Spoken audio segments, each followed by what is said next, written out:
Olá, muito bom dia. Morning Show no ar pra você. Aqui pela Rede Jovem Pan nesta quarta-feira. Hoje é 10 de janeiro de 2018. Nós vamos juntos até às 11h30 da manhã com muita informação aqui no Morning Show. Então, rapidinho, vou passar o cardápio do dia pra você, hein?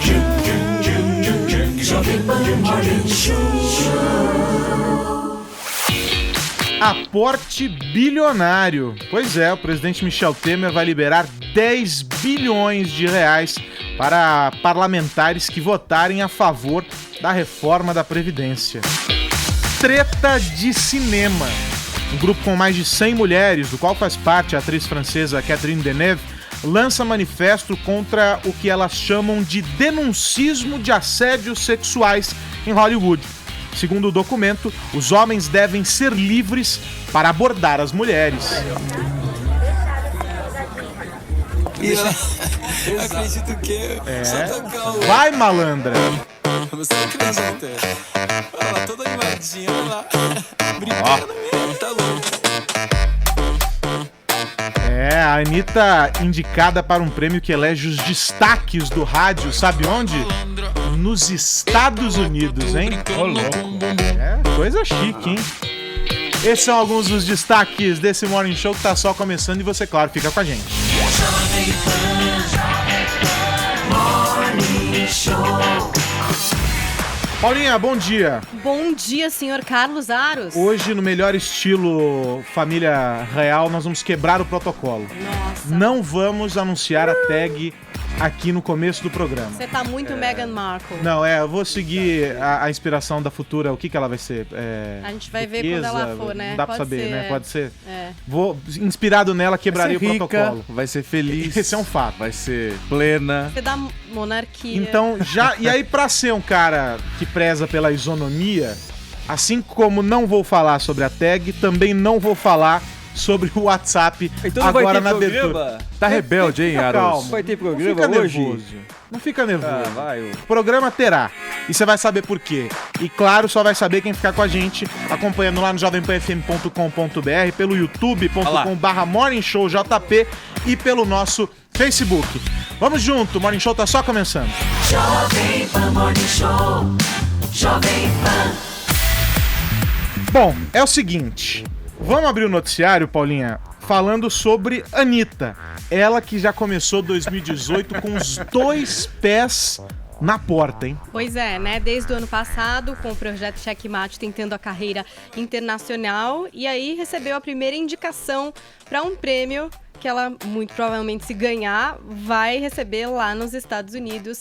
É uma categoria do iHeartRadio Music Awards, como você falou no começo do programa, que premia os melhores das rádios nos Estados Unidos, mas a categoria específica dela é Social Star Awards, que seria a estrela das redes sociais. Ela concorre com mais 9 pessoas. Olha só. Alguns cantores, alguns youtubers, porque, imagina, estrela da rede social não inclui só quem faz música, né? Com tudo essa garota. Ela Inclui tá aí. demais, hein? Demais. Olha, a gente tem os números Representando aqui o Brasil. da Anitta, né? São mais de 25 milhões de seguidores no Instagram, 6 milhões no Twitter, 7 milhões de inscritos no YouTube. Vocês estão ouvindo aí Vai Malandra, o clipe que superou a marca dos 118 milhões de visualizações. Poesia pura, né? Sucesso, É a maior sucesso artista, incontestável. é a maior artista brasileira. Eu acho É o hino nacional. É o que hino nacional. É o que alguns chamariam de femônemo. Pois É um femônemo. Aros, né? seria o hino nacional? É não? um hino nacional. Agora, e a Tá na boca do questão é a seguinte, pra ganhar, o que ela precisa? O quê? Dos fãs. Porque esse prêmio é por votação. Então, as pessoas podem votar, o prêmio ela está na acontece em boca 11 e no de coração março. do povo. Exatamente. Então, tem que escrever mensagem no Facebook, no Twitter, no Instagram, com o nome da artista e a hashtag Social Star Awards e iHeart Awards. Você pode repetir pra gente tomar nota, todos que estamos aqui Vamos no todo mundo fazer por um favor. voto agora, né? Vamos escrever Anitta com 2 T's. Anitta. Hashtag Social Star Awards e hashtag iHeart Awards, né? Ótimo. Então todo mundo fez o voto aqui. Colocando aqui. Olha, eu só não Eu vou voto fazer porque é o meu. muito texto pra escrever pra um voto só. Se fosse Eu vou fazer mais aqui e simples- vocês replicam no Twitter, que Bom, a gente quer apoiar essa campanha. Mas para além dessa história, o que os americanos acham, o que eles não acham, nós temos que trazer um especialista. Alguém que estuda em profundidade os fenômenos da música pop. Vai clicar incessantemente. Alguém que faz análise, mas uma leitura, aquela que o professor fazia na escola, né, explicando verso por verso, né, de um poema moderno como esse. Vai Malandra, ele, o presidente do fã-clube Amamos Anitta, S2, Marco Antônio Villa. Fala, professor! Boa, professor!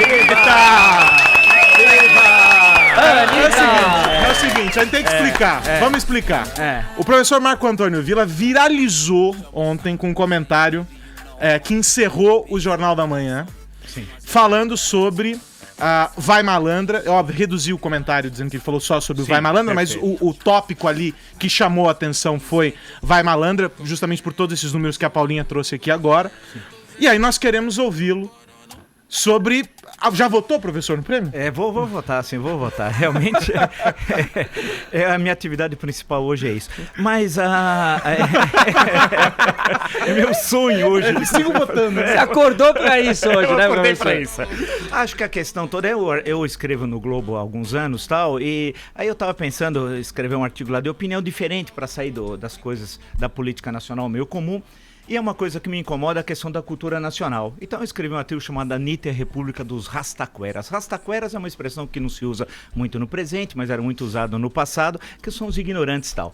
E aí eu aproveitei o gancho disso para fazer o destaque final ontem no Jornal da Manhã.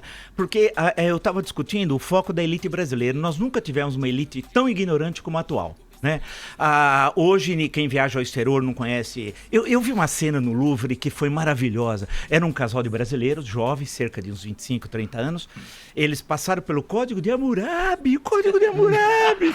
Eu não Passaram batido. Passaram. Aí o marido falou pra esposa: é o Código de Hammurabi. Ela falou: e passou. Ela nem sabe. Quer dizer, é a representação da ignorância. A elite é ignorante, é rastaquera. E hoje o sonho dela é colocar o filho numa escola bilíngue, para ele ser ignorante em português e inglês, né?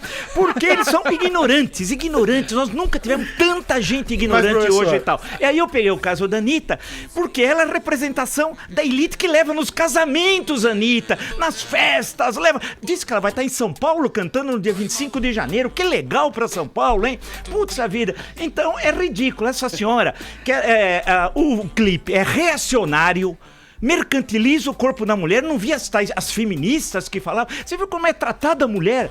No funk em geral, mas especialmente para pegar o caso dela e desse clipe e tal. E que mostra que o Brasil é uma grande favela. Quer dizer, eu citei hoje no comentário final até na PAN, no Jornal da Manhã, a questão do Jaiminho Haddad de ter levado o príncipe Harry, né, na Cracolândia, como se a Cracolândia fosse São Paulo. Então essa ideia de que o Rio de Janeiro é a favela, o Brasil é a favela, é um absurdo, é uma ideia imperialista. E isso tem a ver com os Estados Unidos, que quer transportar os seus conflitos raciais para o Brasil. Então nós temos de enfrentar essa questão. O Brasil não tem nada a ver com os Estados Unidos, a formação histórica é outra, cultural. E se a Anitta eu acho, um lixo cultural e tem um nojo, né, de toda essa porcariada aí, eu acho que isso aí não serve pra absolutamente nada, é para representar a decadência do Brasil, a decadência cultural. Diga, Professor, eu li o seu artigo ontem no Globo. Sim. E eu concordo com essa sua afirmação agora, também a afirmação do artigo, quando fala que a gente fica dando uma cara de que é bonitinha a favela, de que é legal, de que é ok. Não, aquilo lá é uma condição que não deveria, ninguém deveria morar. Claro. A condição mínima, básica pra moradia deveria ser outra e tal. Agora, generalizar, o problema não é a Anitta, o problema são as pessoas acharem que a única coisa que existe de legal no Brasil é a Anitta. Aí tem um problema, a Anitta tá fazendo o papel dela, alguém tem que ocupar essa posição, não teria, Vila? Não, mas é o que eu essa posição de mas os meios de comunicação levantam a bola pra ela. É claro que ela tá fazendo o trabalho dela, tá ganhando dinheiro, tudo bem, pagando os impostos, nada contra. Eu acho ela desprezível, culturalmente falando. Não tô falando como pessoa que eu não a conheço, mas ela deve acertar 2 frases. No máximo ela escreve um Twitter e olha lá se ela ela se preparou. A mulher é esperta, não, Vila. mas falando sério. Não, ela é esperta, mas é alguns ignorante. anos É atrás- ignorante e reacionária. Mas- Ela é reacionária. O papel que ela põe da mulher, essa cena desse clipe, ela senta na mesa de sinuca, vem o cara dar o tapa na bunda dela. Isso daí é uma vergonha. Você não tá com ciúme do cara, não, que você queria ser você ali no nada, papel eu do acho clipe. ela horrorosa, eu acho ela feia. Ela é um bagulho, ela é Professor, feia. mas agora isso aí... Vila. Aí É. você tá mexendo comigo, Não, Vila. Ela é a mulher mais feia. linda do Brasil. Que mulher mais linda, nada. Anitta Que é isso? feia. Uma coisa horrorosa. Diga pro Eu cara não que vou isso diz entrar em muito a detalhes respeito dele. Me estéticos, segura porque não é aqui, o pelo caso amor de aqui. Deus. Agora é o seguinte, professor. Há alguns anos atrás, não vamos lembrar quando, a Veja, se não me engano, o Sérgio Martins fez uma reportagem contando a trajetória de personagens como a Anitta, Ok. que partiam de um nicho, ou seja, ela conversava com um determinado grupo, lá Perfeito. dentro das favelas, enfim, eu não sei exatamente de qual região ela veio, mas ela conversava com um determinado público e se tornou um fenômeno da indústria pop. Sim. Ela foi moldada para ser o que ela é hoje, assim como outras cantoras norte-americanas são. Ela é resultado de uma indústria que mudou e de todo um processo, se preparou para isso. Há méritos nessa construção, a gente não pode negar. Não, ela conseguiu ter uma presença internacional que é muito rara, inclusive na música recente brasileira e tal. Mas ela é o lixo cultural do Brasil junto com o lixo cultural dos Estados Unidos. Então somos um grande lixão. Lixo de lá, lixo de cá. Um lixo mais... vira dois lixos é um lixão. Eu já Vila, mas encomendei, não dá eu já pra você ler comprei Dostoiévski o dia inteiro, você só ouvir Chopin. Não leio, não, eu sou obrigado a ler o noticiário político, que é coisa pior que isso. Então, eu queria estar lendo outras coisas, discutir Cícero, o debate da República Romana, eu sou obrigado a ler a política brasileira e tal. Eu faço isso por obrigação Eu vou encerrar essa profissional. história porque é o seguinte, já comprei a coletânea com os clássicos da Anitta, vai Ok. chegar na sua casa. Por favor, eu e queria. não vai haver mais argumento pra você. Claro. Porque eu já sei que não vamos mudar a sua cabeça. Ó, o Tonholi. Por tá? favor, Tonholi. Professor Vila, eu tava pensando em algo assim, se cada época não gera o ícone de que tem necessidade, né? No governo Fernando Henrique, a gente gerou a tiazinha, que era uma mulher que chicoteava os homens com uma máscara de Zorro. Lembro. Nos anos 50, a gente tinha a Carmen Miranda, no auge da ideia de que os países latinos da América Central são repúblicas das bananas. Você tinha uma mulher que falava, yes, nós temos banana. Depois do primeiro governo Lula, nós tínhamos outro ícone, que era a dancinha na boca da garrafa. Incrível. O que a Anitta representa enquanto ícone da necessidade de ícones atual? Olha, não dá pra... Eu acho legal você colocar a questão da Carmen Miranda, que tem a ver com a política da boa vizinhança do Roosevelt, né? No período pré-Segunda Guerra Mundial e depois com a entrada dos Estados Unidos na guerra e do Brasil na guerra também, o Brasil em 42, os Estados Unidos em 41, e você tem toda uma relação cultural entre os Estados Unidos e a América Latina, em especial com o Brasil. Mas se você for ver o número de grandes intelectuais americanos que vieram a essa época aqui ao Brasil, Orson Welles veio aqui. Orson Welles não é Anitta. O Orson Welles veio fazer um filme que nunca acabou, porque ele bebia todas, bebeu, foi embora e o filme não acabou, né? Mas, pô, é o cara do Cidadão Kane.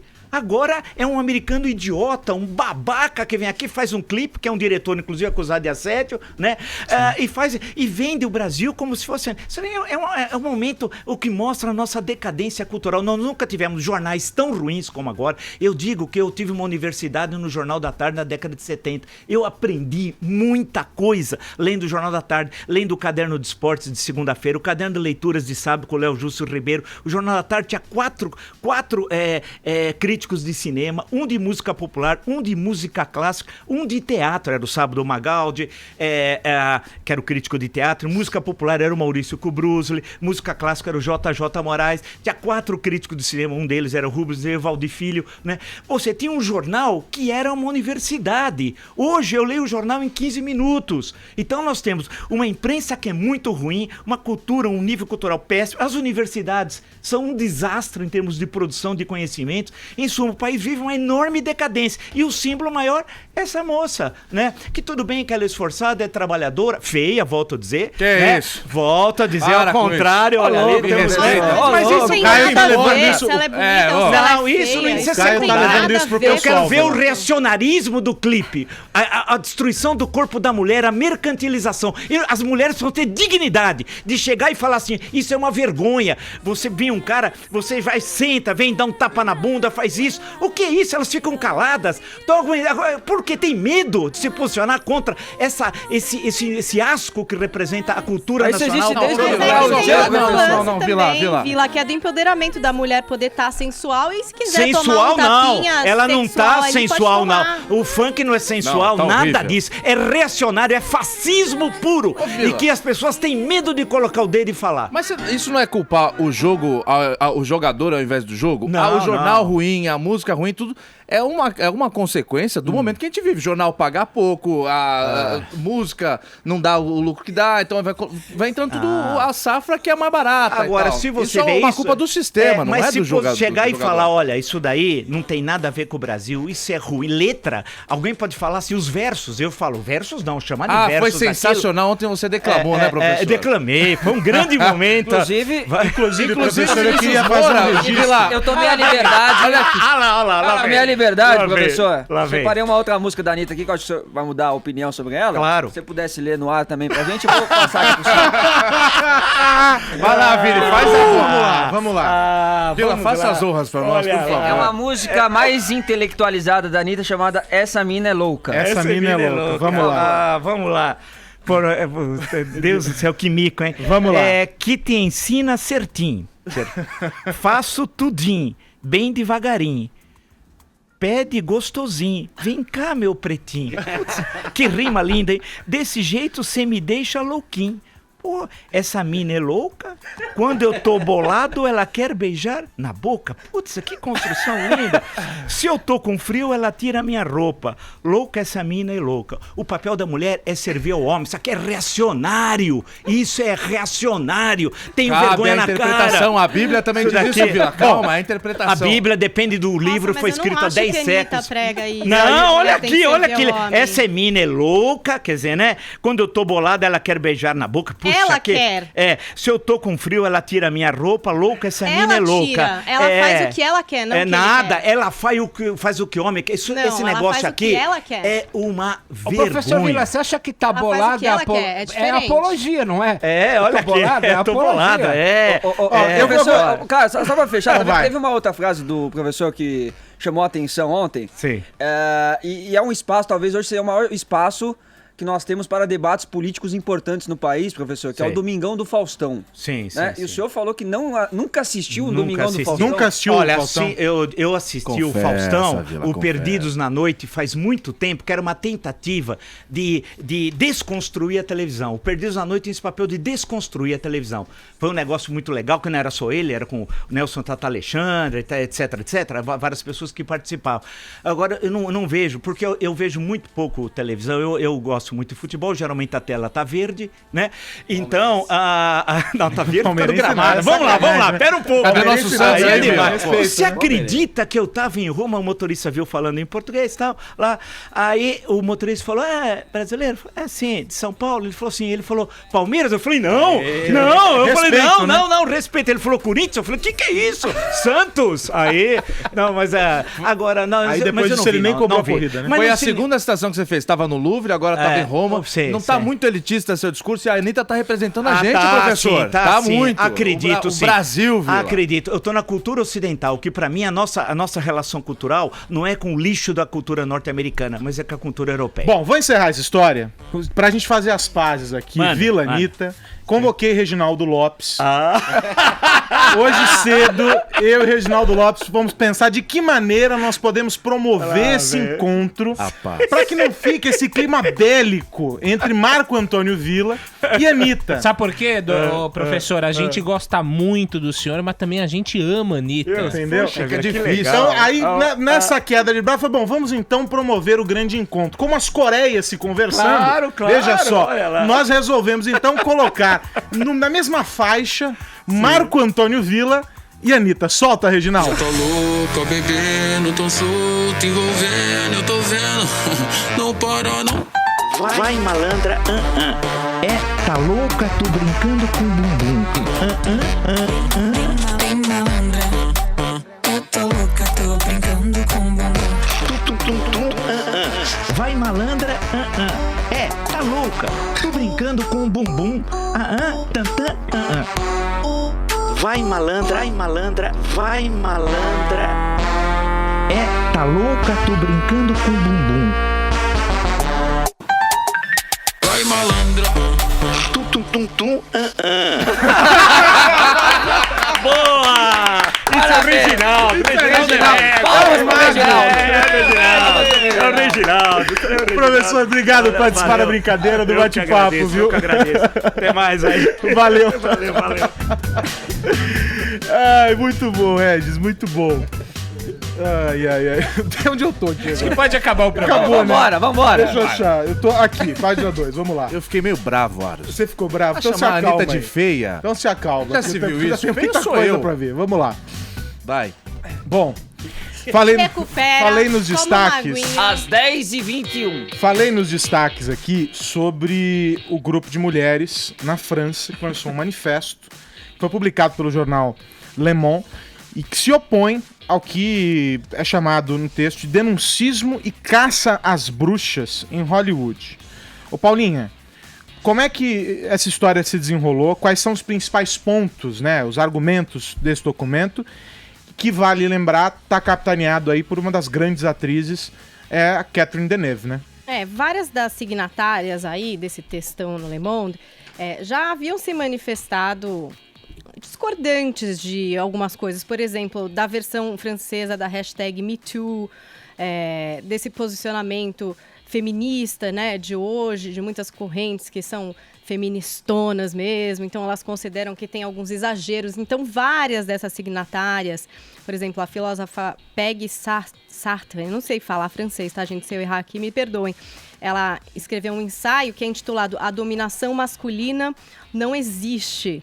Aí tem a escritora Abnou Chamal, que diz aqui que o feminismo é uma espécie de novo totalitarismo. E a própria Catherine Deneuve, que em relação à hashtag MeToo, disse o seguinte, não acho que seja a forma mais adequada de mudar as coisas. O que virá depois? Denuncia tua puta?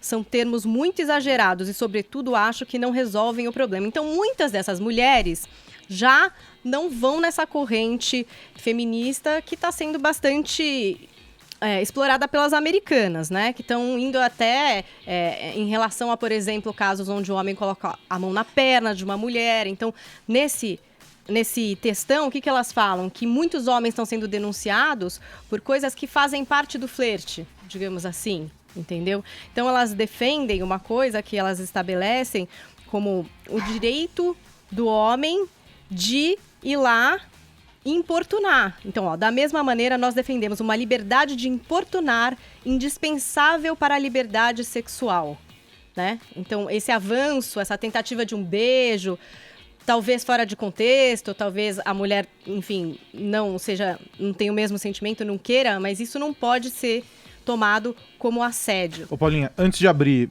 para ouvir todo mundo na bancada, queria ouvir você. Então, você contou as duas versões. Nós falamos sobre o Globo de Ouro na segunda-feira, mostramos as manifestações por lá, as mulheres todas vestidas de preto, os discursos inflamados e etc. E agora a gente tem esse outro lado. Você, como mulher, como enxerga essa situação? Então, o único ponto aqui que mais me chamou a atenção e que fez eu parar para pensar foi uma questão que elas disseram aqui, que depois dessa onda após Harvey Weinstein, por exemplo, alguns editores abordaram, por exemplo, as meninas que escrevem e pediram que fizessem dos personagens masculinos menos sexistas, que falassem de sexualidade e amor com mais comedimento, que convertessem os traumas sofridos pelas personagens femininas em coisas explícitas. Elas também citaram algumas coisas que aconteceram, como, por exemplo, a censura do nu no metrô de Londres, né?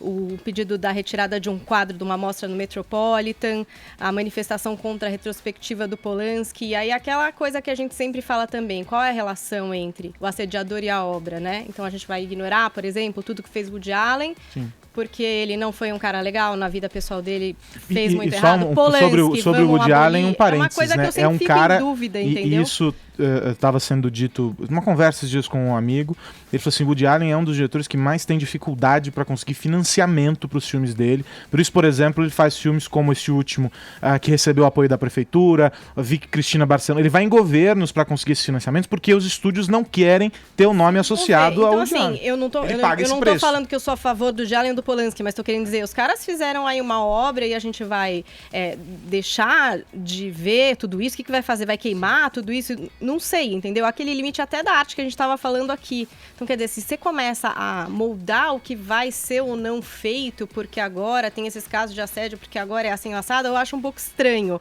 Agora, é claro que, gente, assédio é assédio, eu acho que mão na perna, dependendo de como a pessoa sentiu, é uma coisa super subjetiva. A gente entende muito a Salma Hayek, né? O que aconteceu com ela. Por quê? Porque foi sistemático, foram vários episódios, né?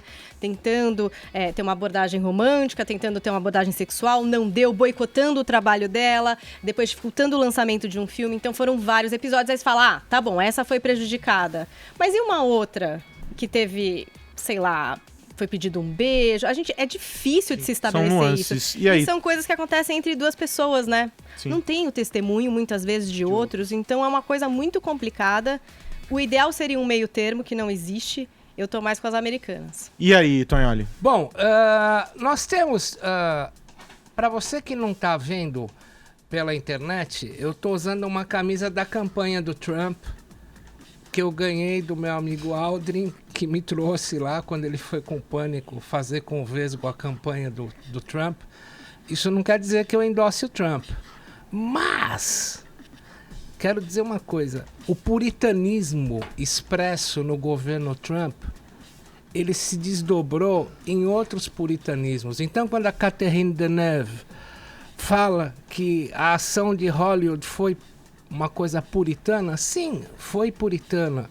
Hoje, no jornal O Globo, a Danusa Leão escreveu 15 linhas, no final das quais ela fala que ela achou que era um velório, tantas mulheres de preto em Hollywood, e que boa época em que as mulheres eram paqueradas 3 vezes por semana porque elas viviam felizes. Eu tenho insistido aqui no Morning Show com a palavra paquera, e no seu manifesto a Catherine Deneuve cita a palavra paquera, cita exatamente isso.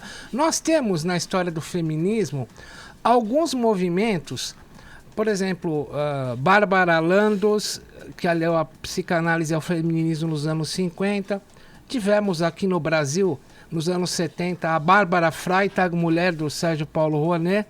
Tivemos nos anos 70 a Susan Sontag, a grande ensaísta, e tivemos a partir dos 90 a Camille Paglia.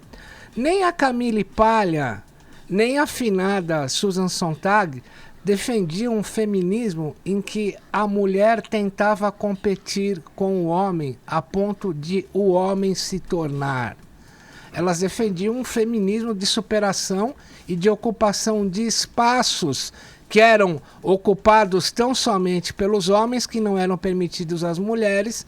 Elas eram conhecidas como sufragetes por causa do sufrágio, queriam a presença feminina em tudo que é lugar.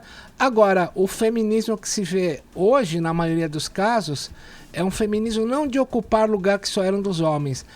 É um feminismo de vamos superar os homens em tudo. E não quero misturar a questão do uso do poder para o exercício da paquera.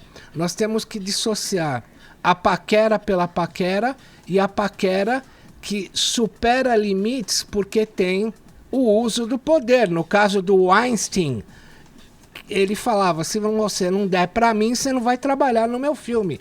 Aí é crime. O uso do poder para obter uma finalização sexual. Agora, não tendo poder na jogada, viva a paquera.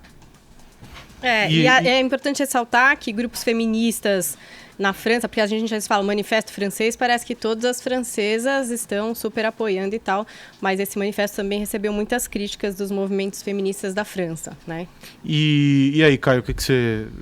A minha leitura é a seguinte, a gente está vivendo uma fase, mais ou menos como o Tonholi colocou, paquera é uma coisa, abuso é outra. Mas a gente está vivendo um momento que pode ser, por tanta discussão acabar se confundindo. Acredito que a gente está passando atravessando uma fase muito chata, porque tem os depoimentos que precisavam ser ouvidos, precisavam ser falados, mas muita gente acaba confundindo também o que é o que, se tem poder na jogada, se não tem, e acaba botando muito a boca no trombone.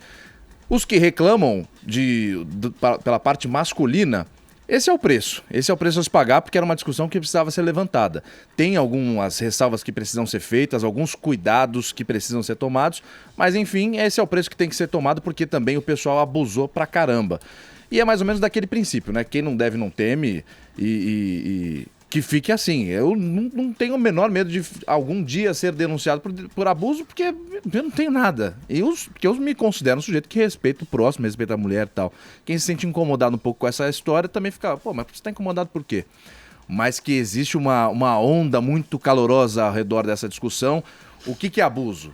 Abuso é o quê? O que a pessoa fez também? O que ela não fez? Também precisa ser colocado na balança. O que essas francesas também disseram é que com essa, por exemplo, Me Too, aí você vai lá e denuncia alguém que te fez alguma coisa. E fica aquela denúncia no ar que, de repente, não vai ser investigada, que a pessoa não vai poder dar sua outra versão e tal, entendeu? Então, que seria assim, vamos distribuir denúncias aqui, entendeu? Sobre todas essas pessoas que vai ficar como se fosse, mas a gente nunca vai saber se foi mesmo. Né? Mudou os outros pontos que elas colocam aqui. Fica uma nuvem meio complicada de você saber o que tá lá no meio, né? Nós vivemos uma onda de puritanismo, por isso que, aliás, Sabe eu o que apoio... que eu li esses dias, Tonholi? Eu apoio, Aros, o clipe da Anitta. É antipuritanista. E sabe o que eu li esses dias? Que virou... Ô, Paulinho, não sei se... Eu não me lembro exatamente onde foi, mas que virou moda, não era essa expressão, você ter sido vítima de assédio. De que isso serviria como status para algo. É ridículo esse tipo de pensamento. Nossa, né? pelo amor de Deus. E algumas pessoas dizendo, ficou fácil. E sabe qual era o argumento para basear essa história? Pescar casos de 20 anos atrás, 15 anos atrás, e trazer acho isso que as pessoas hoje... também têm um pouco de dificuldade de entender que é muito difícil para uma mulher falar de um caso de assédio. É um sofrimento. Sempre foi muito difícil. E que a partir do momento que tem outras pessoas fazendo isso, as pessoas se sentem encorajadas. O Tonholi já falou aqui sobre isso, usando até o exemplo das denúncias contra os padres, né? Quem que vai acusar, há muito tempo atrás, um padre de cometer um caso de pedofilia, né? Uma figura santa, né? Perante os olhos da igreja e tal. E depois viu-se que, né? Ali tinha muita coisa podre. As pessoas vão se sentindo encorajadas para falar sobre isso. Eu acho que não é uma questão de moda, mas você se sente apoiada, é muito mais fácil de você falar sobre esse assunto, né? Bom, só para concluir rapidinho, que a Paulinha falou dessa dificuldade, existem contextos e contextos. Na China, por exemplo, desde que houve em outubro a denúncia contra o Harvey Weinstein, o mundo começou a se manifestar, só que na China ninguém fala nada, porque lá tem uma pressão muito grande por parte do governo, daquele partido comunista, o único que faz uma pressão muito grande para abafar tudo. Inclusive, existe aí uma suspeita de que ele fez uma campanha velada, né, com a imprensa de, olha, não dá muito ibope para isso não. E agora, no dia 1º de janeiro desse ano, agora de 2018, uma chinesa, ela virou e falou, não, quer saber? Que se dane tudo, eu vou falar. Aí tem aquela hashtag MeToo, né, que eu também fui abusado, ganhou o mundo. Uma chinesa fez a hashtag Wo Ye Shi, me perdoe quem fala mandarim se eu falei errado, mas significa numa tradução livre, Me Too, eu também. Enfim, foi o primeiro pontapé agora na China, num lugar que ninguém acreditava muito que rolaria uma adesão a essa campanha toda. Tá rolando também, Paulinha. Vamos colocar os nossos ouvintes na conversa, Paulinha? Vamos. Como é que faz para participar pelo Twitter? Podemos lançar essa hashtag, querido, que já está movimentadíssima. Nunca tivemos tanto movimento numa hashtag aqui nesse programa no início. E a hashtag é Treta de Cinema. Por que será, né? Quase já não teve treta aqui nesse programa hoje. Participem, usem a hashtag para comentar o programa. E se a gente for para os assuntos mais comentados do Brasil, tem prêmio para vocês aqui no Twitter. E para participar pelo WhatsApp, quero ouvir tua opinião. O que você pensa sobre toda essa confusão, sobre essa treta de cinema? Manda mensagem para cá. 11 931 17 1009, 931 17 1009. Manda mensagem de áudio, mensagem de vídeo. Participa aqui do Morning Show.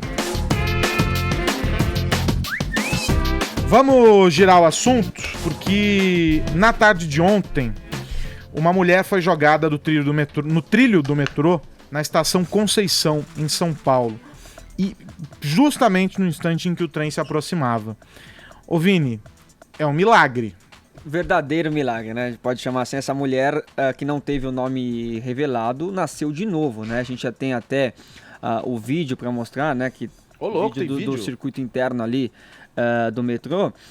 E ela foi empurrada, né, por um homem. Ela estava ali atrás, né? Daquela linha amarela, né? Que o metrô pede para ficar atrás. E quando o trem estava passando, ó, nesse exato momento, esse homem acaba empurrando ela nos trilhos. E quando eu vi o vídeo, até falei com o Arcon, né? A gente estava ali fazendo a pauta. Falei, olha, realmente é impressionante o trem não ter acertado ela, porque na minha visão ela deve ter caído ali no trilho e o trem ter passado por cima, ou ela ter ficado ali na lateral, né? Porque se o trem acerta, seria muito Não, na lateral, se ela fica na lateral, ela morre, né? Porque na lateral passa... No meio, de então, um né? dos No lados. meio, De um dos dois lados tem a corrente elétrica. E no meio, exatamente no vão, entre os trilhos ali, tem um espaço, o trem é muito mais alto e ele é fundo, então ali no meio não acontece nada. E embaixo da plataforma, a mesma coisa, tem um recuo, né? Então são dois espaços ali. Quem já teve oportunidade, não sei se ainda tem, de fazer um passeio pelo metrô, você conhece, enfim, o interior das estações, você visita os túneis. É um passeio bem bacana que você faz pelo metrô e eles cruzam com a história da cidade de São Paulo. E aí eles explicam como é que funciona. Olha, se você tiver uma situação em que alguém caiu, você pede pra pessoa se aproximar ali da base da plataforma, ficar embaixo porque o trem não atinge, aperta tal lugar porque você chama o segurança. Então, possivelmente ela ficou nesse vão em que não há o espaço para pessoas se machucar. A assessoria do metrô informou que este homem que empurrou ela sofre de problemas mentais e que ele empurrou a primeira pessoa que ele viu no momento.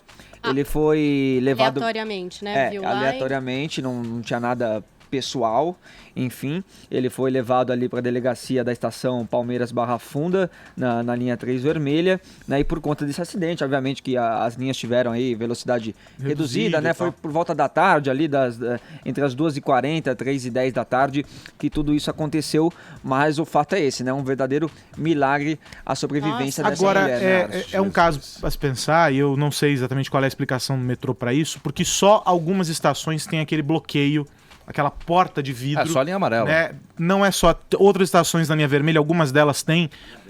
Na linha verde, mas, por exemplo, poucas, a Vila Prudente tem na linha verde, mas algumas estações não tem. E é um equipamento de segurança fundamental. Não só para uma situação como essa, em que um louco vai lá e empurra a pessoa, mas em horário de pico, quando a plataforma fica muito cheia, né, com crianças.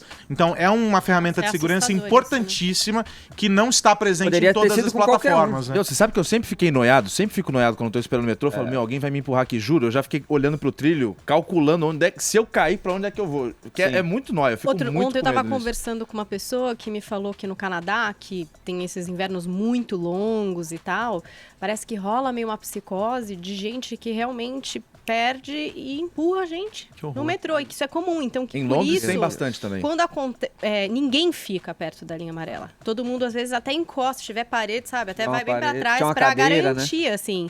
E que realmente esse é o comportamento, e que até avisam nos hotéis. Olha, se você for usar o metrô, presta atenção, fica pra trás. E muito dessa galera que fica próximo. Você percebe que ela tava bem atrás. Tava atrás, bem atrás da linha. E muito dessa galera que fica perto da linha amarela, a linha amarela, na verdade, é uma faixa que determina ali o limite de aproximação do finalzinho da plataforma, da borda da plataforma. É por causa de pressa, né? É o povo que não espera nem aquele que tá dentro do trem sair pra conseguir entrar. Povo mala. Né? Então vira... Baita de uma às vezes a pressa pode acabar trazendo problemas. É mais fácil ficar ali pra trás e garantir a segurança. Mas, de fato, um milagre. Uma notícia boa.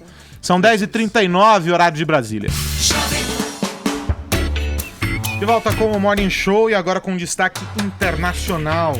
A noiva do príncipe Harry, Meghan Markle, é isso, Paulinho? Acertei? Acho que é assim. Ela, a cada dia, deixa pra trás a doce vida de plebeia. Nesta terça-feira, ela desativou as contas nas redes sociais. Ô, Ulisses Neto, boa tarde pra você aí em Londres. Como é que a Meghan vai, a partir de agora, acompanhar, por exemplo, os rompantes de fúria de Donald Trump no Twitter, hein, Ulisses? Tudo bom? Tudo bem, Carlos. Você achou que você ia acompanhar a vida da realeza britânica pelo Insta Stories, né? Pois acabou a alegria. A monarquia não faz isso não, cara. Aqui o pessoal é muito certinho em relação à vida da família real, tudo é bem controlado. A fonte oficial é a BBC e só. Por isso a Meghan Markle teve que deixar para trás essa vida de plebeia. Como você disse, ontem apagou tudo. Facebook, Instagram, Twitter. Tinha quase 2 milhões de seguidores no Instagram, mas ainda assim ela teve que jogar fora a conta dela. Na verdade é um processo que já começou faz tempo, antes mesmo dela anunciar que iria casar com o príncipe Harry, porque em abril do ano passado a Meghan Markle fechou o blog que ela tinha. Porque também não dá para ter princesa blogueira, né? Então ela já está deixando tudo para trás. Realmente é uma exigência da família real. Muita gente até questiona isso, porque a Meghan Markle ela é uma defensora, né, uma ativista dos direitos das mulheres. Muita gente questiona isso, se essa posição que ela está assumindo não seria até uma em contrariedade às bandeiras que ela defende. Outros dizem que não, porque uma das bandeiras do feminismo é justamente a mulher fazer o que bem quiser da vida dela. Então, no caso, ela estaria assim em linha com tudo isso. O fato é que a Inglaterra vive uma grande expectativa para esse casamento, não tem dúvida, viu, Carlos? Aqui se fala muito sobre isso. Brexit e casamento real são os dois temas na Inglaterra nos últimos meses. Ulisses, e até... Oi, você mencionou que a BBC é a única fonte, mas, por exemplo, eu sei que os filhinhos do príncipe William têm um perfil, não sei se eles ou a casa a qual eles pertencem tem um perfil no Facebook que divulga as fotos deles, ou seja, há uma abertura ainda que mínima para a presença deles nas redes sociais, com condições de temperatura e pressão absolutamente controladas, né? Exato. Tem, por exemplo, se você quiser seguir as notícias do príncipe Charles e até do príncipe Harry mesmo, porque o príncipe Harry faz parte da Clarence House. Então existe essa conta do Clarence House, que é a casa oficial deles, no Twitter, por exemplo. A família real tem as contas oficiais no Twitter, mas não pensa que tem bastidor, que tem, né, nada de gossip, né, de fofoca, como eles dizem por aqui. É tudo muito bem controlado e a BBC é que divulga as notícias oficiais da família real. Foi isso que eu quis dizer, mas de fato sim, eles têm presença nas redes sociais. O príncipe Charles tem a própria conta dele também, por meio do Clarence House, então dá para você acompanhar assim nas redes sociais. Mas a agora já não tem ficou amiga fofoca, da né? Meghan Markle no WhatsApp, a gente vai ter os bastidores antes mesmo da necessidade de Instagram, né, Paulo? Com certeza, ela vai me mandar muitas exclusivas e a gente vai ficar sabendo de muita coisa a respeito desse casal. Mas você já imaginou a família real fazendo os tweets tipo a Luciana Gimenez, comendo uma pipoca? Como é que é da preguiça? Hashtag fome. Que sono, como é que ela faz? Cansada e exausta. Prepara-se chá das 5. Pô, não dá. Não dá, mas é o seguinte, vocês sabem que dentro dessa confusão toda de preparação do casamento e tudo mais, criou-se uma polêmica aqui na Inglaterra forte, por causa da cidade de Windsor, que é bem pertinho aqui de Londres, é onde o casamento vai ocorrer no dia 19, numa capela. Windsor tem um castelo muito conhecido, porque é a residência de verão, uma das residências oficiais da rainha. Normalmente no verão ela vai para lá, nos finais de semana também. Não é tão longe assim de Londres, dá uns 60 quilômetros mais ou menos. E aí o que aconteceu foi que uma das autoridades locais de Windsor disse o seguinte: olha, nossa cidade é tão bonita, uma cidade medieval, vai ter a atenção do mundo inteiro na semana do casamento, porque foi assim quando o William casou com a Kate aqui em Londres também, então a gente precisa acabar com a mendicância em Windsor. E aí a polêmica foi o seguinte: olha, essa é uma política higienista ou não? As autoridades das cidades têm um problema de mendicância, têm um problema com moradores sem teto. Por que não cuida disso antes do casamento, né? Por que nunca resolveram esse problema? Precisa deixar a cidade limpa para os olhos do mundo, é isso, né? Então, vejam que a sociedade britânica discute vários aspectos desse casamento real que, como eu disse, vai acontecer aqui no dia 19 de maio. É uma política duradoura ou é algo Exatamente. do tipo, vamos tirar da frente e depois volta tudo ao normal? Exatamente, vamos jogar para debaixo do tapete real. Qual que é a história? Por isso que pegou muito mal essa declaração, até mesmo a primeira-ministra, a Theresa May, criticou as autoridades lá da região de Windsor, porque disseram, olha, o problema do sem-teto é um problema grave que precisa ser combatido, né? E não só por causa de uma festa em que vai ter gente do mundo. Vai ter gente do mundo inteiro, principalmente americanos, viu, Carlos? Porque eu cobri aqui o casamento do príncipe William com a Kate em Londres e eram assim, centenas de milhares de pessoas nas ruas e muitos americanos que gostam bastante da família real também, e tenho certeza que vai ser a mesma coisa na segunda metade de maio. Até porque eles gozam de um prestígio gigantesco com a população, né? E é um pouco dessa mística, as redes sociais, etc., faz a manutenção desse prestígio aí, inclusive com as finanças, né? Porque eles têm um custo para a população, né?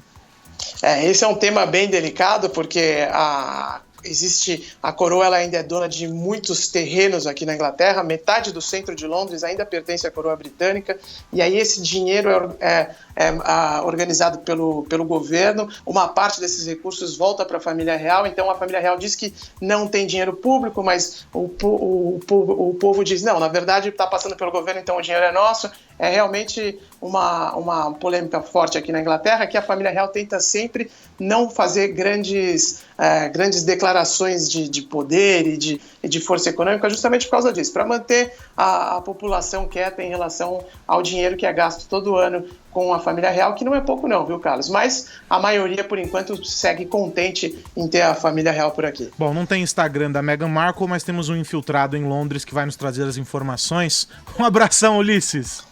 Estarei lá, felizmente, em Windsor. Aliás, eu normalmente vou para lá, viu, Carlos? De bicicleta é um passeio gostoso de fazer, mas no dia 19 de maio, sem dúvida alguma, estarei por lá e a gente vai acompanhar esse casamento que o mundo inteiro vai ficar de olho no dia 19 de maio. Já fiquei cansado e com vontade de comer uma pizza depois de saber que você vai fazer esse trecho de bicicleta. Tchau, um abração. Valeu, um abração, até mais, tchau, tchau. Cansei das celebridades britânicas. Vamos falar sobre o mundo brasileiro das celebridades. Tata Werneck e Bruna Marquezine nos mostram que ninguém precisa de Meghan Markle. É ou não é, Vinícius Moura? É isso, Carlos Aros. As duas que estão aí na novela Deus Salve o Rei, novela das 7 da Rede Globo que estreou ontem. E a Tata Werneck, que está namorando já desde o ano passado, né? Ela assumiu o namoro aí com o ator Rafael Witt, né, que é das novas revelações também aí da Globo. E ontem a Tatá estava no encontro com Fátima, né, até para divulgar aí a novela, e revelou que foi pedida em casamento pelo ator Rafael Witt. Só que este pedido foi um lugar um pouco inusitado. Eu fui pedindo em casamento, eu achei que fosse de uma forma romântica, mas eu tava no banheiro. Aí o Rafa falou, amor, eu falei, tô no banheiro, não entra. Até pra não atrapalhar uma relação. Aí eu saí, ainda de calça aberta, ele falou, quer casar comigo? Eu fechei o botão, falei, quero. Só podia ser assim, né? O pedido de casamento da irreverente Tata Werneck. E a Bruna Marquezine, a Tata ainda não apareceu na novela, né? Ainda vai aparecer. A Bruna Marquezine já apareceu, porque ela é uma das protagonistas. E quem estava de olho? Neymar. Né? Afinal, os dois estão pela 4ª vez juntos, né? O Neymar estava de olho aí na atuação de Bruna Marquezine, que, como eu disse aqui ontem, vai fazer uma vilã, né? Vai fazer uma personagem um pouco má, um pouco brava. E aí o Neymar já colocou lá no Instagram dele, essa princesa é brava, hein? E um balde ali de pipoca, né? Assistindo a novela Deus Salve o Rei. E depois da novela, a Bruna começou também a fazer uma live lá no Instagram dela, e o Neymar comentou, tchau, vou ver a novela e, por favor, sem beijos, né, brincando com a Bruna Marquezine, né, colocou ali uns emojis de risada, pedindo para ela não beijar ninguém, mas sinto dizer ao Neymar que logo ela vai... Não, ontem não. Ontem não, mas logo vai ter, viu, Neymar? Você gostou do primeiro episódio de Game of Thrones? Gostei, mas como a Paulinha disse aqui ontem também, o que vai diferenciar as duas produções, além do investimento, é claro, de Game of Thrones, né? Porque a Deus Salve o Rei, ela é toda computadorizada, né? Então foram belas imagens que foram apresentadas ontem, mas às vezes deixa um pouquinho a desejar, porque é tudo nada computadorizado. Como uma locação de fato. Exatamente, né? mas o que vai diferenciar mesmo é que é uma novela das 7, então vai por um ar ali meio cômico, né? Vai ser uma novela que, apesar de tratar de algumas disputas, de algumas guerras, vai ter bastante coisa engraçada também, mas foi uma boa estreia, assim, ontem de Deus Salve o Rei, Carlos Aros. Boa, então vamos falar sobre política. O presidente Michel Temer vai lançar mão de mais uma estratégia, digamos assim, generosa, para não dizer generosíssima, para aprovar a tão empacada reforma da Previdência. Ô, Caio, Oi. 10 bilhões de reais. Como é que essa grana pode ser útil para o presidente Michel Temer, hein? Você quer o bom português ou português político? Aí é por sua conta e risco. Pode ser útil comprando a galera. Essa é a função, 10 bilhões. Quando começou a se falar na reforma da Previdência, o governo usou a explicação de que vai ter que aprovar a reforma porque a Previdência Social não dá mais conta. Porque antigamente, quando ela foi inventada, as pessoas viviam menos e tinha menos gente para ser, vamos colocar entre aspas, sustentada. Hoje em dia tem mais gente para ser sustentada, vivendo por mais anos e menos gente pagando. Essa é a conta. Não tem gente para pagar agora nativa por aquele que está sobrevivendo. E o governo virou e falou, a gente tem que reformar isso porque não dá, não tem mais como, vai quebrar, a gente não tem dinheiro para pagar tudo. Ou seja, note essa frase, não tem dinheiro para pagar tudo. E desde o fim do ano passado, quando o governo começou a se sentir ameaçado para conseguir aqueles 308 votos, no mínimo, para aprovar a reforma da Previdência na Câmara, ele começou a falar, não, peraí, calma, a gente dá uma grana aqui, a gente solta aqui, a gente te agrada aqui, a gente contrata aqui, faz ministério, dá cargo, não sei o quê.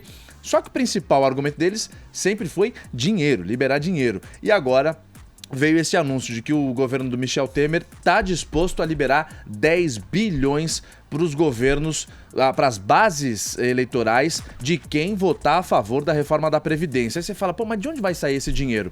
Segundo o próprio governo, a equipe econômica do governo, 10 bilhões vão sair da economia que vai ser feita já esse ano de 2018 com a aprovação da reforma. Não sei, um pouco rápido, mas enfim, é o argumento da equipe econômica. Mas alguns integrantes da própria equipe econômica do governo mesmo diz, é o seguinte, não sei se dá para economizar tanto. O governo Michel Temer está pressionando os políticos que quer conquistar, os deputados que quer conquistar para aprovar a reforma da Previdência, falando o seguinte, gente, tem que aprovar logo, tá marcado agora para fevereiro, tem que aprovar logo porque cada mês que passa a gente diminui a margem de lucro. Se aprovar agora, economizou 10 milhões. Se aprovar em março, já cai para 7 milhões o lucro. Se aprovar em abril, já reduz para 5 e daí para 4 e daí por diante. Ou seja, está pressionando os governos. E esse dinheiro vai ser usado para finalizar algumas obras nos estados daqueles deputados que votarem a favor. Por exemplo, a duplicação da Serra do Cafezal na Regis Bittencourt, as obras da usina de Belo Monte e daí por diante. E além disso, o governo também está ameaçando quem quiser votar contra. Falando assim, olha, além de você não receber 10 bilhões... Você também é o seguinte, essas obras que você tem paradas aí no teu estado, não vai mais ter dinheiro para pagar. Nós todos estamos de acordo com isso. Olha lá, tá vendo? Não vai ter mais dinheiro para pagar. A gente vai bloquear em 50 bilhões as verbas destinadas à conclusão das obras Brasilzão aí afora. Ou seja, tá estranha essa história. Ô Tonholi, o presidente da Câmara, o Rodrigo Maia, tá numa cruzada quase que pessoal também pela aprovação, abraçou uma outra frente, deu umas estilingadas no governo, dizendo que a equipe econômica pode fazer milhares de defesas sobre a importância da Previdência, mas ela tem que trazer voto, num claro sinal de que, olha, quem tá trazendo os votos sou eu que tô fazendo essa articulação, o presidente joga com a grana, e você tem várias frentes funcionando. Só que é um custo altíssimo. Dá pra dizer que é quase uma vitória de pirro se conseguir aprovar a reforma. Um custo altíssimo e quase uma cruzada pessoal, muito embora a gente saiba da importância da reforma. Aros, quando você vai no médico e o médico faz aquelas perguntas, quanto você pesa, já teve doença, que remédio tomou, é alérgico a antibiótico, se chama anamneses. Anamneses vem do grego, que quer dizer é bonito, todos os dias da minha vida, né? Então, se você fizer uma anamnese do governo Temer, você vai ver que o governo Temer se lança como um governo de presidencialismo de coalizão, termo que ele roubou do cientista político Sérgio Abranches. Depois, em setembro, quando o senador Tasso Gereissati lança a propaganda do PSDB, ele chama de presidencialismo de cooptação, aquilo que o Temer diz que é de coalizão. Por quê? O Temer paga para obter o lucro político que ele quer. Eu já citei mais de uma vez a frase do Mark Twain: temos o melhor congresso que o dinheiro pode comprar. Nos primeiros 5 meses de governo Temer, ele gastou 900 milhões em emendas. Durante aquele julgamento que poderia levar lá ao Supremo, ele já foi para 9 bilhões, né? E agora está anunciando esses 10 bilhões. A questão é a seguinte: por que ele está insistindo, por exemplo, em colocar a Cristiane Brasil como ministra do Trabalho? Por uma questão muito simples. O pai dela, Roberto Jefferson, tem 20 votos que ele pode dar pela reforma da Previdência. Então ele está comprando, obviamente, com o que ele tem na mão. Nomeação de cargos para o primeiro escalão, no caso da Cristiane Brasil, e para os escalões mais baixos e comandos indiretos, pagar deputados com emendas parlamentares. Temos o melhor congresso que o dinheiro pode comprar, ponto final. Agora tem um detalhe, a gente tem 30 segundinhos só pra ouvir você a respeito disso, Tonholi. Tem um detalhe, né? O caso da Cristiane Brasil é revelador de como Michel Temer está refém da reforma. Porque o Roberto Jefferson já disse que, se não for a Cristiane Brasil, não tem outro nome do partido para colocar lá. Se não tiver outro nome do partido, se o partido não estiver lá, não tem o partido apoiando a reforma. Ou seja, ele tá refém. Em termos de história do Brasil, é engraçado. Todos os partidos tiveram, o tempo todo, foram reféns do PMDB, que é o partido que tem maior irrigação política no Brasil. Agora que o PMDB é governo, ele está refém dos outros partidos. Isso é uma ironia clássica do destino. Bom, vamos fazer uma parada bem rápida, eu prometo, aqui no Morning Show. E a gente volta já já. 11 em ponto, o horário de Brasília. Voltamos e eu já peço a sua atenção, distinto ouvinte, para este som aqui, ó.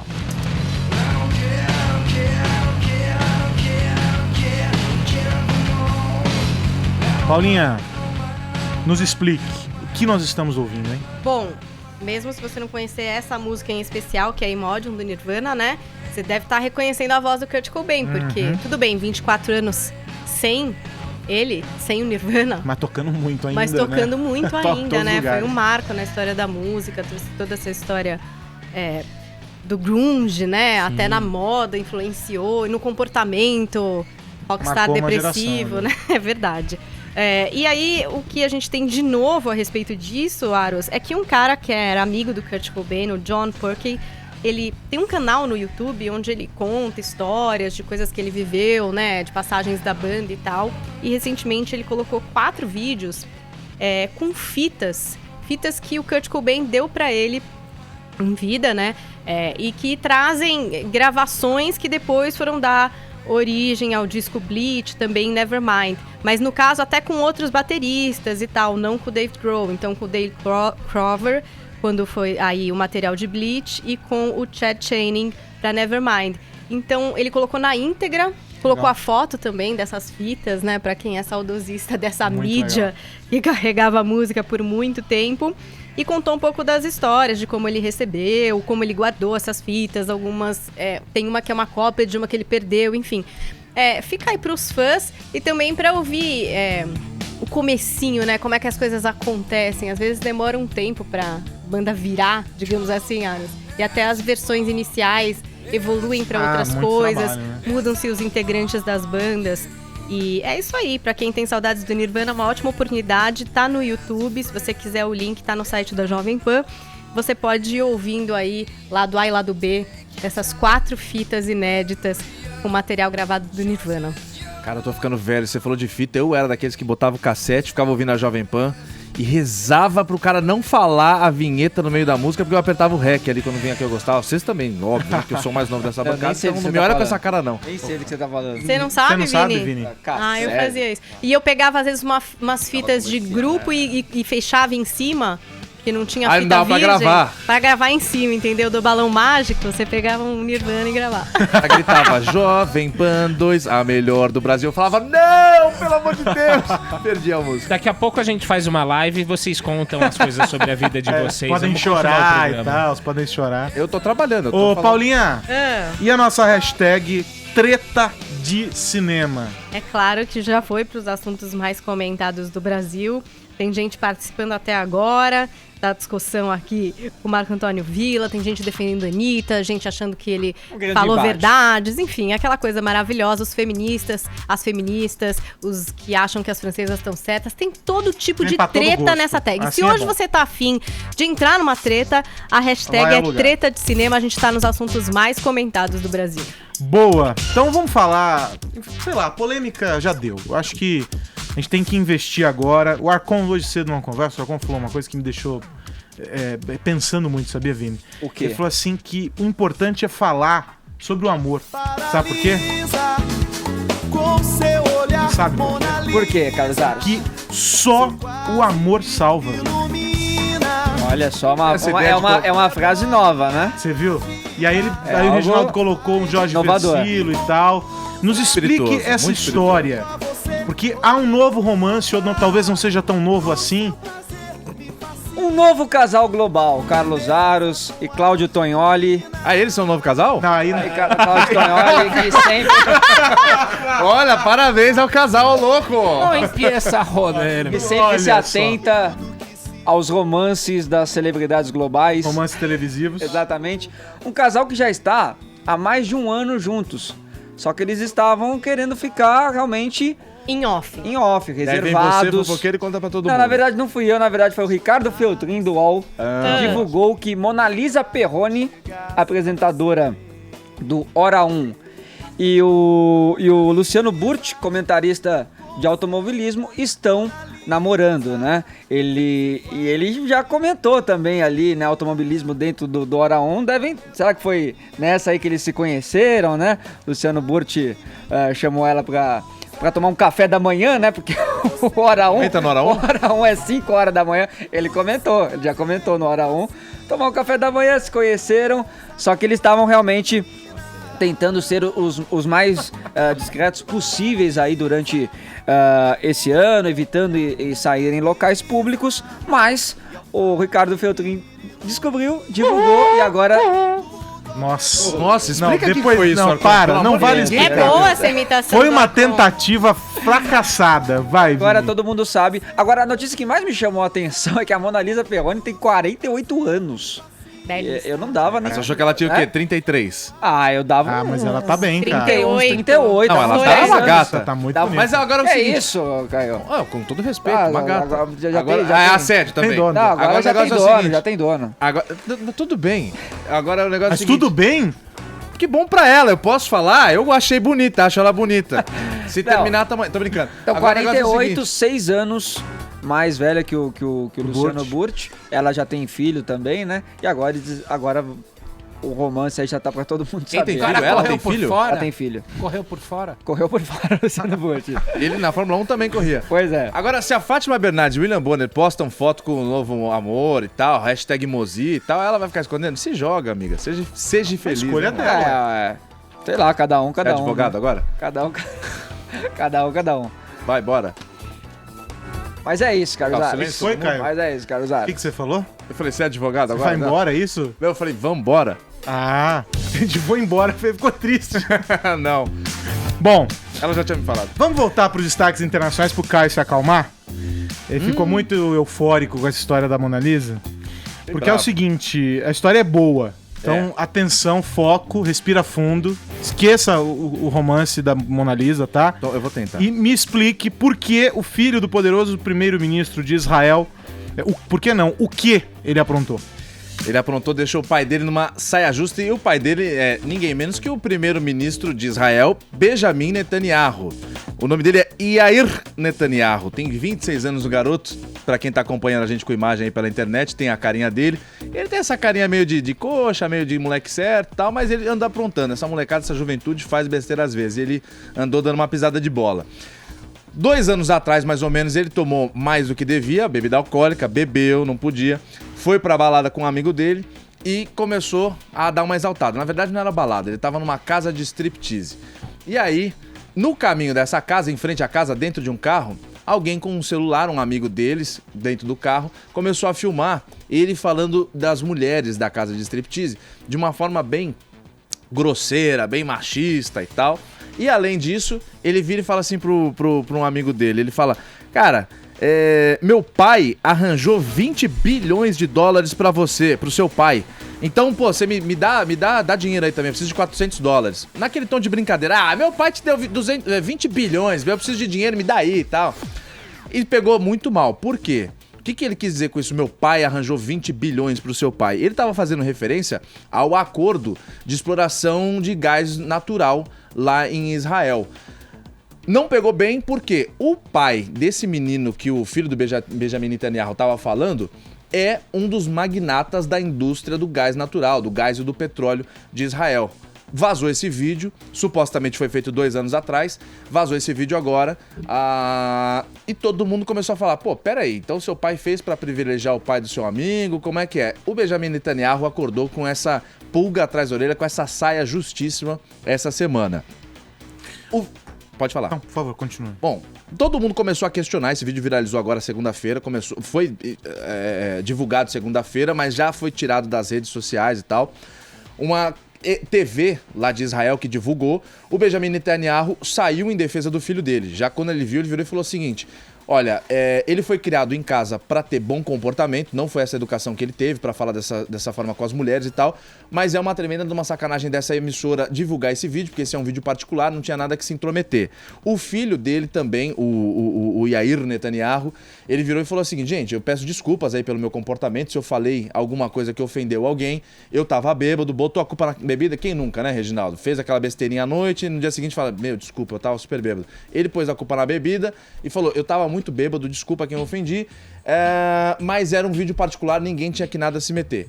Foi essa a explicação dos dois e, enfim, embora explicado, ninguém soube quem que fez esse vídeo, ninguém sabe quem que levou até a emissora de TV, mas também ninguém negou a veracidade do vídeo, principalmente a família Netanyahu. O Tonho, tem aquela máxima, né, o álcool entra, a verdade sai, né?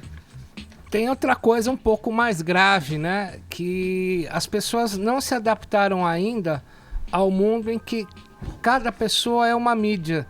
E por cada pessoa ser uma mídia, ficou muito transparente o limite entre o público e o privado. Eu acho que foi o que aconteceu no caso do William Vac e outros casos, por exemplo. Então, eu acho que, como se chama mesmo nas faculdades, aquela aula de ética que se dá, deontologia, as faculdades precisam começar a rediscutir qual o limite do público e do privado. No caso aí do Bibi Netanyahu, foi uma fita particular tornada pública e a gente não sabe quem foi o particular a fazê-lo. Ninguém ainda, nenhuma jurisprudência do mundo está adaptada a julgar qual o papel da mídia em divulgar aquilo que era privado e que se tornou público por causa de um agente privado. Essa é a grande questão que a gente não está conseguindo responder. Agora, esse caso do Benjamin Netanyahu, do filho dele, pegou tão mal porque o próprio Benjamin Netanyahu, ele enfrenta seríssimas acusações de corrupção.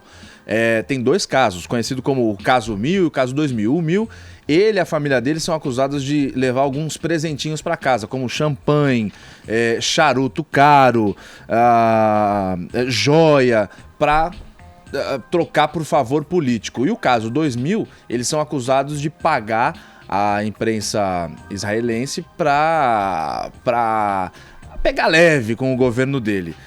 Você vê, em meio a essas acusações, vem esse moleque falando, olha, meu pai deu 20 bilhões de dólares pro seu pai. Todo mundo fala, pô, então o que é isso aí? Só que aí você pega, só fazendo agora um parênteses, você vê, olha as acusações de lá, são acusações sérias. Pô, você tá trocando favor político por charuto, por champanhe, por joia. Aqui os favores políticos são bem mais caros, né? Então você vê que as medidas, as proporções ainda assim são muito diferentes, Aros. Bom, falar um pouquinho sobre essa mudança nas regras para os aplicativos operarem em São Paulo. O Caio esteve acompanhando isso bastante, fazer uma reportagem aqui para a PAN. É um tema bastante polêmico, muito embora a gente saiba que é necessário regulamentar, é importante trazer regras e, sobretudo, fiscalizar para fazer com que essas regras aconteçam. E tem alguns temas que são são complicados para os motoristas que estão se manifestando, as empresas, cada uma delas com um argumento diferente e tudo mais. Então, por exemplo, no caso de autorizações, os motoristas vão precisar de 2 autorizações. Para rodar em São Paulo, uma do condutor, que é emitida pela prefeitura, e outra do carro, tem que ser oferecida pelo aplicativo. E aí vai precisar pagar 2 taxas, fazer um curso de capacitação e a inspeção do veículo. Então, o que os motoristas e os aplicativos têm argumentado? Não dá para saber ainda direito quem vai pagar, ou seja, de quem que é o custo? É do motorista? É do aplicativo? Como é que ficam com essa história das taxas e etc. O prazo, segundo eles, é inexequível, porque a prefeitura deu até o dia 28 o prazo para essas inspeções, 28 de fevereiro esse prazo, então isso também já está sendo flexibilizado, tem toda uma discussão a respeito. E aí o detalhe, a prefeitura liberou com um certo atraso os endereços para fazer essa primeira parte aí das vistorias. Então, esse é o argumento número 1 com as discussões. Só que aí tem um processo agora. Todo mundo reclamava, mas qualquer um pode virar motorista, passava só por critérios dentro das plataformas e cada uma escolhia o seu. Para algumas era uma etapa, um processo com muitas etapas, para outras um processo mais simples. Então agora você tem um caminho, um percurso que tem que ser percorrido. Primeiro tem esse curso, 16 horas, em um dos centros habilitados, ou os aplicativos que podem abraçar isso e dizer, olha, nós temos estrutura para oferecer esse curso. Depois tem essa licença provisória, que é o período em que ele está fazendo o curso. A inspeção do carro, que vai lembrar, tem que ser carros com até 7 anos de fabricação. Depois vem o cadastramento, ou seja, o aplicativo vai pegar todas essas informações e ele envia para a prefeitura, e a prefeitura de São Paulo então vai dizer o que pode, se não pode, se está faltando alguma coisa. E aí depois dessa avaliação da prefeitura tem a licença permanente, que custa R$114, é uma taxa adicional. Então os caras estão dizendo, olha, é muita taxa, é muita burocracia e etc. O que eu acho? Que é preciso criar um processo para você saber quem é esse cara, de onde ele veio, para onde ele vai, e como tudo funciona. É muito importante. Agora, mas já tem. Já tem, o Uber sabe quem é o motorista. Mas a prefeitura não. E quem é o Uber? Mas o Uber sabe, a prefeitura quem é o Uber? Não tem que ficar se intrometendo em certas coisas. Tudo bem, tem que fazer, tem que regulamentar, só que é o seguinte... Tem aquele ditado, em tempos de guerra não se limpam as armas. Tá no momento que, velho, ninguém tem emprego. Não dá pra ficar querendo colocar áreas de emprego no Uber, senão então obriga a Uber a contratar com carteira assinada, os caras. Não dá pra você ficar querendo isso. E dificuldade. Ninguém tem trabalho nesse momento. E um monte de gente, quem não conhece aqui nessa bancada, eu aposto que todo mundo conhece. Alguém que perdeu o trabalho e entrou pra Uber. Sim. E nesse momento você ficar criando dificuldade, ninguém tem grana na mão. Faz girar o negócio. Mas eu isso concordo abre pra que aconteçam coisas como tem sido denunciadas de motoristas que estão agindo de má fé. Mas aí é caso de polícia. Ah, não vai ser o cara ter um cadastro ali que vai... Caio. O que eu entendo é, a gente tem casos em outros países em que se deu superpoderes para essas empresas, e não só no caso dos transportes, tá? Dos aplicativos de transporte. Um banco de dados gigantesco, sabe-se tudo que o camarada que tá lá naquela plataforma faz, deixou de fazer e pretenderá fazer num futuro distante. Só que você não tem uma maneira de cruzar essas informações. Ou seja, é importante que se saiba, que a prefeitura saiba, até para que políticas de mobilidade sejam definidas, para ela poder dizer, olha, chega, não dá mais para ter uma frota desse tamanho, nós vamos barrar as licenças, vamos abrir só daqui 2 anos. Esse controle precisa ser feito, porque você não pode deixar só na mão dessas empresas o pensar a mobilidade, pensar um sistema. Então tem que ser integrado. Isso tem que estar dividido. A bola tem que ser dividida ali. Por quê? Porque boa parte dessas políticas, elas não vêm do braço das empresas. Essas políticas, elas são estabelecidas pelo poder público. Então é importante que você tenha esse equilíbrio. Agora, eu acho sim que o governo brasileiro, e aí não só a Prefeitura de São Paulo, tornou burocrático demais um processo que no mundo é rápido. Talvez não se tenha compreendido o que é essa tal de economia colaborativa, economia compartilhada. Talvez não se tenha entendido a chegada dessas novas tecnologias, mudando um setor que era tão quadradinho. Então, eu acho que é importante ter, mas talvez você não precise fazer 55 mil licenças pro cara. Em vez de você fazer a licença, pagar pela licença temporária e pela permanente, paga uma só lá na frente. Temporário é temporário. Se o cara não for aprovado, depois dos 30 dias, acabou, ele não vai poder mais usar. né? Então tem a questão da grana, tem a questão dos processos. Já que as empresas são responsáveis por fiscalizar esses caras, então que o curso fique sob responsabilidade delas e elas cobrem isso dos caras, vai abater E obriguem a fazer, E obriguem a sei fazer, lá. de algum modo. Então é muito importante que se desburocratize esse processo. Porque é meio bizarro. O Brasil conseguiu transformar num treco muito bizarro algo que no mundo é simples. Né? Mas é, cara. Ou faz que nem a Inglaterra, virou Londres, virou, aqui não tem. Ou é ou não é. A questão é que aqui é importante ter. O metrô não chega em todos os lugares. E táxi os sistemas não dá de ônibus conta de não todo conversam. mundo. É mais necessidade. Pega um dia de jogo de futebol do Palmeiras, que seja, experimenta chamar um táxi. Não tem pra todo mundo. Ano passado, para montar o Mitos e Fatos Cidades do Futuro, li muito sobre os exemplos de transportes ao longo ao redor do mundo, sobre como esses novos modelos estão sendo incorporados, sobre o papel, por exemplo, do Waze. Veja só que louco, as pessoas acham que não, mas como o Waze é uma ferramenta importantíssima, não menos para isso, sabia? Mas é importantíssima para as prefeituras conseguirem entender os gargalos. Então a prefeitura consegue ver, tá faltando obra nessa região aqui, mas nessa daqui tá tudo tranquilo. Vamos tentar então deslocar? Tá faltando linha de ônibus, porque eu diminui o... Ela consegue, a partir de dados que são feitos em tempo real, um termômetro. Mas eu duvido que as prefeituras usem. Usam. A Prefeitura de São Paulo já esteve em conversas com o Waze. Essa zona? Não é um processo que se faz do dia para noite. São 6 milhões de carros na frota de São Paulo. Mas o Waze tá aí faz o quê? 10 anos? Mas ele não estava sendo usado como política da Prefeitura. Sabe, é tudo muito... São 6 milhões de carros na frota. Na teoria é tudo muito bonito. Vamos cobrar, tem que integrar. Mas, cara, não é o momento. Tem que deixar o cara trabalhar, velho. Bom, vamos fazer uma parada? 11h24. De volta com o Morning Show, Paulinha. E o gênio dos quadrinhos, criador da Marvel, Stan Lee, agora está sendo acusado de assédio e abuso sexual por enfermeiras que trabalharam na casa dele em Hollywood. Mais um, hein? Exatamente, Suárez. Agora o Stan Lee com 95 anos, né? Ele recebe esses cuidados aí dessas enfermeiras que alegam que, por exemplo, ele exigia sexo oral durante o banho, caminhava nu pela casa, teria apalpado e assediado essas jovens enfermeiras contratadas para cuidar dele. A matéria é do Daily Mail, que diz que não tem nenhuma queixa legal contra ele, mas que parece que essa empresa que oferece o serviço estaria numa disputa legal contra o Stan Lee. O advogado dele nega essas acusações, diz que são falsas, desprezíveis e sugere que fazem parte de uma tentativa de extorsão. Então, essas denúncias são de agora, Paulinha? Aconteceram recentemente? Teoricamente estaria acontecendo na justiça essa disputa. E o advogado diz que são acusações falsas e tal. Ele diz assim, o senhor Lee não será extorquido nem chantageado e não vai pagar qualquer dinheiro a ninguém, pois não fez absolutamente nada de errado. E aí o jornal cita uma outra fonte que diz o contrário. Diz assim, Stan Lee é um velho homem que aparentemente perdeu a noção da realidade. Ele parece não se importar com o que as pessoas pensam dele. Ele está perdendo o filtro. Então tá aí, vamos acompanhar mais esse caso, mais essa denúncia, Aros. Bom, vamos acabar o programa de hoje lembrando o começo do programa de hoje. E promovemos um reencontro. Um dueto pela paz. Um dueto pela paz. Anitta e Marco Antônio Villa. É assim que a gente termina o Morning Show de hoje. Vai, malandra. Na voz Tchau. de Marco Antônio Villa, louco. Reacionária.